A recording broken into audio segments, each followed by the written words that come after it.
नमस्कार दोस्तों, क्या आपने कभी सोचा है कि आपके हाथ में मौजूद एक छोटा सा मोबाइल फोन किसी देश की सत्ता को हिला सकता है?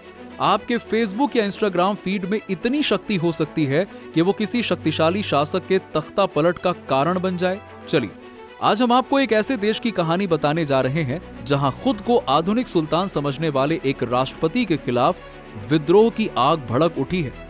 पहले नेपाल, फिर बांग्लादेश और अब तुर्की। ये वही देश है जो कभी भारत का मित्र हुआ करता था, लेकिन आज पाकिस्तान की जुबान बोलता है। आज उसकी गलियों में जो हंगामा बरपा है उसे हवा दी है एक सोशल मीडिया प्रतिबंध ने। क्या टर्की राष्ट्रपति एर्दोआन का भी वही हश्र होगा जो नेपाल के प्रधानमंत्री का हुआ, जिन्हें अपनी कुर्सी छोड़कर भागना पड़ा? इस वीडियो में हम इस पूरे उथल पुथल की हर कड़ी को जोड़ेंगे और समझेंगे कि कैसे आपका एक लाइक और एक शेयर सरकारों की किस्मत लिख भी सकता है और मिटा भी सकता है। तो हमारे साथ अंत तक बने रहिएगा, क्योंकि ये कहानी सिर्फ एक देश की नहीं बल्कि इस डिजिटल युग में शक्ति के बदलते समीकरण की है। दोस्तों, इस धमाकेदार खुलासे में आप खो जाएं, इससे पहले आप हमारे चैनल को सब्सक्राइब करके बेल आइकन के बटन को दबा दीजिएगा। आपका ये छोटा सा काम हमारे चैनल के रीच को बढ़ाने और हमारे मोटिवेशन को बनाए रखने में मदद करता है। देखिए, आज सोशल मीडिया हमारी जिंदगी का एक ऐसा हिस्सा बन गया है जिसके बिना एक भी दिन गुजारना मुश्किल लगता है। किसी भी स्मार्टफोन को उठाकर आप देख लीजिए, आपको हर व्यक्ति औसतन 1.5 से 2 घंटे इन्हीं प्लेटफॉर्म्स पर डूबा हुआ मिलेगा। ये एक दो धारी तलवार की तरह है। जितना हमें जानकारी और मनोरंजन देता है, ये उतना ही खतरनाक भी है। ये हमारे समाज को बांट रहा है, नफरत और फेक न्यूज को पंख लगा रहा है। अब तो इसका इस्तेमाल और भी घातक हो गया है। देशों के खिलाफ डिजिटल जासूसी करने और चुनी हुई सरकारों को अस्थिर करने के लिए इसका इस्तेमाल किया जाता है। हम इसके इस कदर आदी हो चुके हैं कि अगर कोई सरकार इन ऐप्स पर पाबंदी लगाने की हिम्मत करती है तो लोग उस सरकार को उखाड़ फेंकने पर आमादा हो जाते हैं। सच यही है कि ये डिजिटल नशा सल्तनतें तबाह कर रहा है साहब। आपको याद होगा, जब गलवान घाटी में चीन के साथ हमारा तनाव चरम पर था, तब भारत सरकार ने टिकटॉक पर प्रतिबंध लगा दिया था। अब दिलचस्प बात यह है कि चीन में टिकटॉक एक एजुकेशनल ऐप के रूप में प्रयोग होता है, लेकिन दुनिया के बाकी हिस्सों में ये एक ऐसा हथियार लगता था जिसे सिर्फ समय और भविष्य बर्बाद करने के लिए बनाया गया हो। हमारे देश में भी इसने अनगिनत युवाओं को भटकाया। कई लोगों के लिए तो रील्स बनाना ही फुल टाइम पेशा बन गया था। भारत में टिकटॉक तो बैन हो गया, लेकिन जाते जाते वो फेसबुक और यूट्यूब जैसी कंपनियों को शॉर्ट्स और रील्स का बिजनेस मॉडल दे गया। इन प्लेटफॉर्म्स ने ये बहुत अच्छे से समझ लिया था कि छोटे वीडियोस यूजर्स को घंटों तक स्क्रीन से बांधे रख सकते हैं। ये आपको ऐप पर व्यस्त रखने की एक मनोवैज्ञानिक चाल है। खैर, भारत में टिकटॉक बैन पर ज्यादा हंगामा इसलिए नहीं हुआ क्योंकि उस वक्त चीन के खिलाफ राष्ट्रवाद की भावना चरम पर थी। लेकिन नेपाल इतना भाग्यशाली नहीं था। नेपाल की सरकार ने अचानक से ही देश में पश्चिमी सोशल मीडिया प्लेटफॉर्म्स पर पाबंदी लगा दी। ये फैसला एक ऐसे नाजुक समय पर लिया गया जब जनता पहले से ही सरकार के भ्रष्टाचार और भाई भतीजावाद से त्रस्त थी। सोशल मीडिया पर हामी नेपाली जैसे संगठनों के जरिए एक बड़ा आंदोलन पनप रहा था, जिसमें राजनेताओं के बच्चों की विलासितापूर्ण जीवन शैली पर लगातार सवाल उठाए जा रहे थे।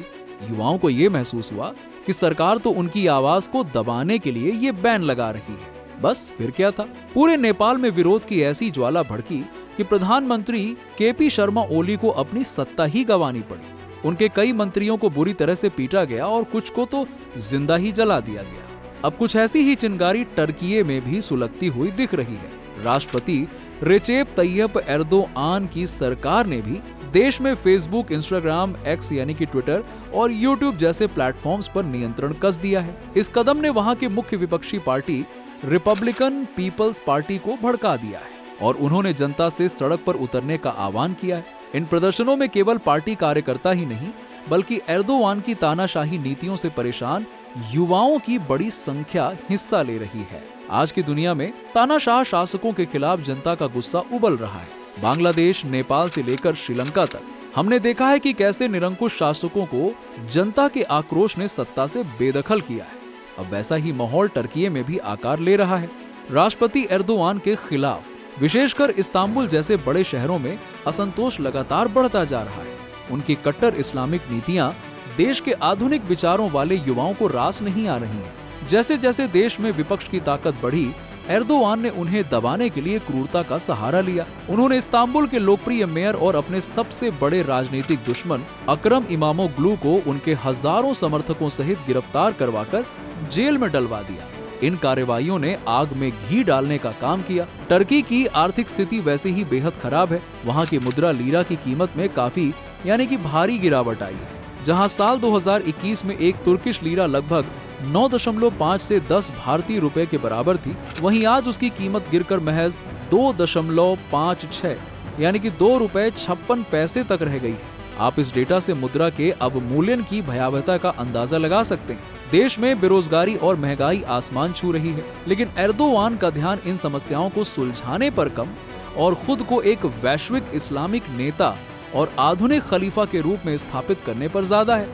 उनके परिवार पर ही भ्रष्टाचार के गंभीर आरोप हैं। जनता के इसी असंतोष को विपक्ष एक अवसर के रूप में देख रहा है। पिछले रविवार से शुरू हुए विरोध प्रदर्शन अब इस्तांबुल और राजधानी अंकारा की सड़कों पर फैल गए। एर्दोआन को अब ये डर सता रहा है कि कहीं ये प्रदर्शन नेपाल की तरह विकराल रूप न ले लें। शायद इसी डर से उन्होंने सोशल मीडिया पर लगाए गए कुछ प्रतिबंधों को वापस ले लिया। लेकिन जनता का गुस्सा अभी थमा नहीं है। किसी भी सरकार के लिए सोशल मीडिया पर सिर्फ इसलिए प्रतिबंध लगाना कि लोग उस पर सरकार की आलोचना करते हैं, एकदम आत्मघाती कदम है।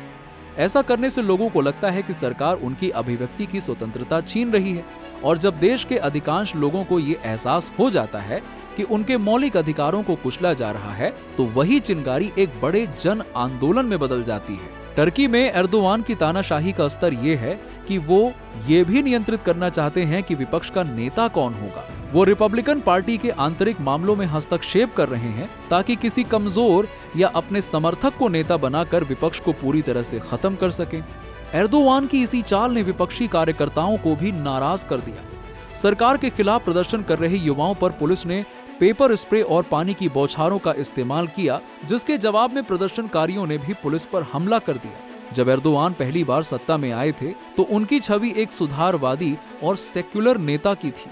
उन्होंने टर्की को एक आधुनिक राष्ट्र बनाने का वादा किया था, लेकिन जल्द ही देश में कट्टरपंथियों के दबाव के आगे उन्होंने घुटने टेक दिए। उन्हें समझ में आ गया कि सत्ता में बने रहने के लिए इन ताकतों का साथ जरूरी है। सत्ता का नशा अच्छों को बदल देता है, और इसके बाद एर्दोआन पूरी तरह से बदल गए और टर्की को एक इस्लामिक गणराज्य बनाने की राह पर चल पड़े। उन्होंने ऐतिहासिक हागिया सोफिया म्यूजियम को फिर से मस्जिद में बदल दिया। उन्होंने पाकिस्तान का समर्थन कर खुद को इस्लामिक दुनिया का सबसे बड़ा नेता साबित करने की कोशिश की, और कश्मीर के मुद्दे पर उन्होंने हमेशा पाकिस्तान का पक्ष लिया और इजराइल के खिलाफ हमास जैसे संगठनों का समर्थन किया। उन्हें लगा कि अब उन्हें कोई चुनौती नहीं दे सकता, लेकिन उनके अपने ही देश में अकरम इमामोग्लू एक मजबूत प्रतिद्वंदी बनकर उभरे। एर्दोआन ने अकरम और उनके साथ ही सैकड़ों पत्रकारों और कार्यकर्ताओं को जेल में डालकर अपनी ताकत का प्रदर्शन किया।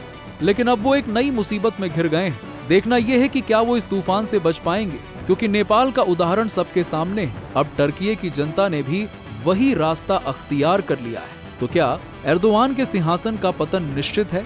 अब बारी है फ्रांस और अन्य यूरोपीय देशों की। हाल ही में फ्रांस में सरकार के खिलाफ जबरदस्त गुस्सा फूट पड़ा है, जैसे नेपाल में हुआ था।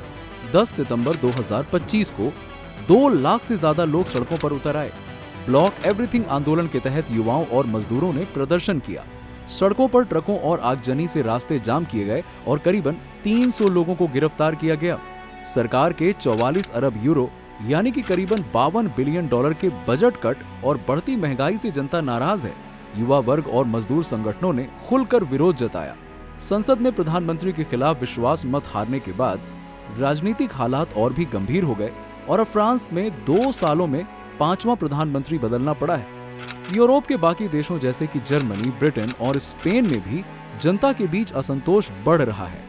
इंग्लैंड में इस साल अब तक 77 बड़े विरोध प्रदर्शन हो चुके हैं, जिनमें किसान, मजदूर और छात्र शामिल हैं। फ्रांस का संकट बाकी यूरोपीय देशों के लिए भी खतरे की घंटी बन गया है, और अगर सामाजिक आर्थिक हालात नहीं सुधरे तो जल्द ही बाकी देशों में भी इसी तरह की हालत देखने को मिल सकती है। ये सवाल सबके जहन में है। अगर आपके पास जवाब है तो कमेंट सेक्शन में कमेंट करके बताइए। दोस्तों, अगर ये जानकारी अच्छी लगी हो तो इसे लाइक करें और शेयर करें, ताकि ऐसी ही जानकारी दूसरों को भी मिले। और हाँ, इस वीडियो को आप हाइप जरूर करें। हाइप का ऑप्शन आपको इस वीडियो के नीचे कमेंट्स को लेफ्ट में स्वाइप यानी कि सरकाने से दिखेगा। धन्यवाद। जय हिंद, जय भारत।